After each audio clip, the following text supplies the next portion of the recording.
Okay, first we're going to start by going into the internet, and we're going to go into Google Images, and you're going to do a search for Saturn's rings map, not Saturn's rings, Saturn's rings map.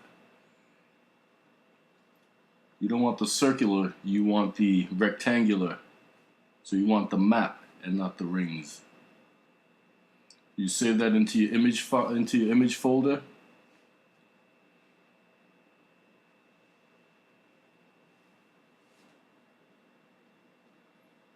And name it specifically. After a while you get a bunch of untitled files that are kind of hard to follow, so name things specifically.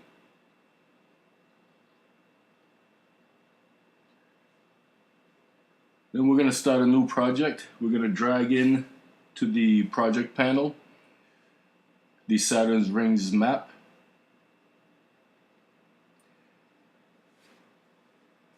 And as you see, we've already created the main composition. And let's just go ahead and bring in a planet.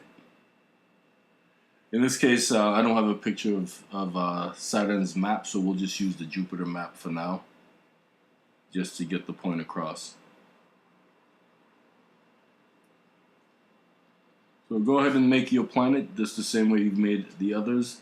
This image is really small, and so when it gets blown up, you can click S on the layer and you'll get the scale, and you can just S on the keyboard, and then you can change the size of the scale on the layers. S on the keyboard. So as you see, because of the low resolution, it loses resolution when you enlarge it. And so you want an image that's pretty large, at least close to the size of the composition.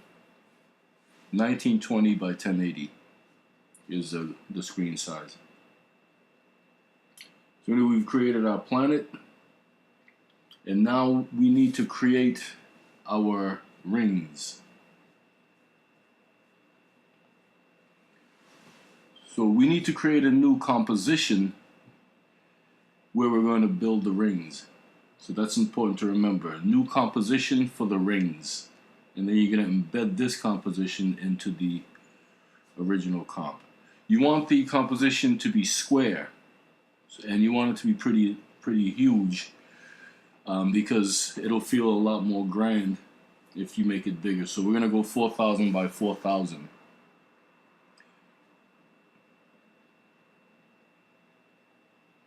You want to make sure that you drag the rings to the lower third, squeeze them down a bit, and you're going from end to end. And again, you want it in the lower third. Then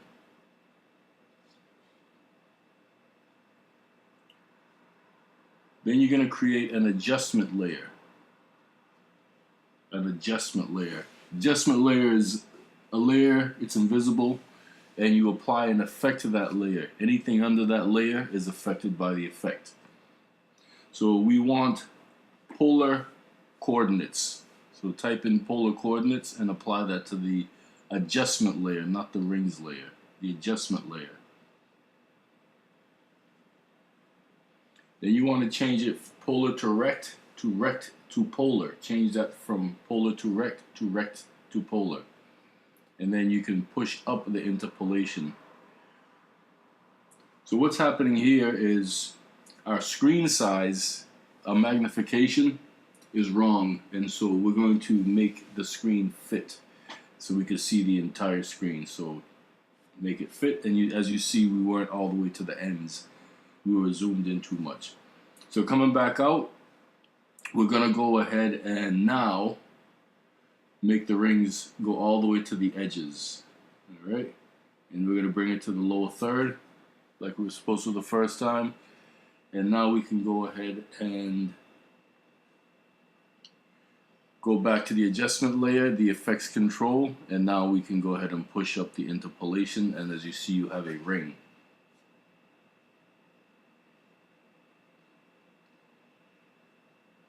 Now you're going to go back to the project panel, and you're going to embed the composition of the rings into the main composition. And S on the keyboard on that layer will let you scale down the rings. Don't forget we started them at 4K to 4K, 4,000 pixels by 4,000 pixels, and this is just so it can be a grand size. So if you're doing an animation fly through, then it feels more grand, it feels more like a planet.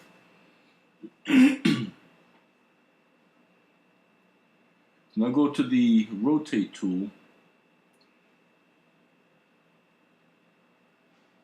and you can rotate on the X, and that'll push the rings away from you. Use the pick whip, which is the squiggly line in each layer.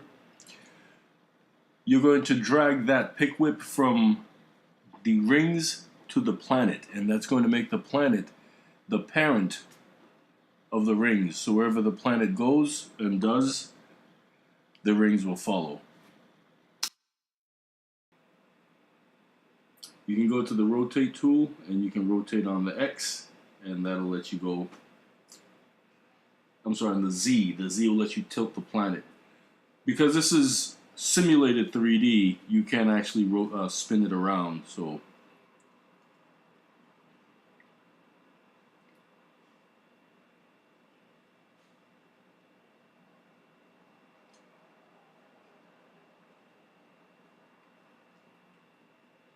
now we're going to create the camera layer.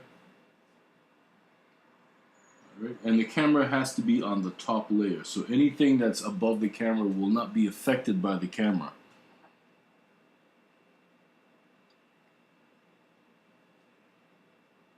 Just to give some depth, we're going to go ahead and make these a layer of stars. We want to change that color to white. The white solid is what you start with.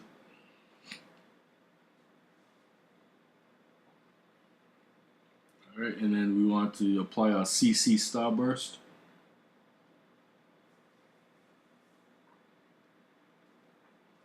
And then let's push up the scatter so we spread the stars out a bit. And we're going to change the speed to 0.01.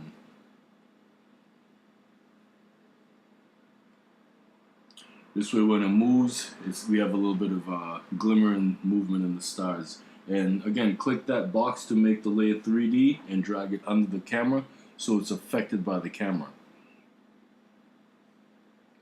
So now the depth is determined by the Z position. So P on the keyboard lets you determine the depth.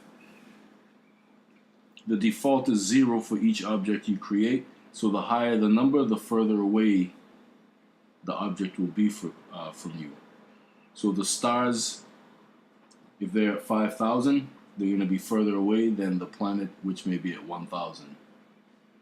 Negative numbers come closer to you.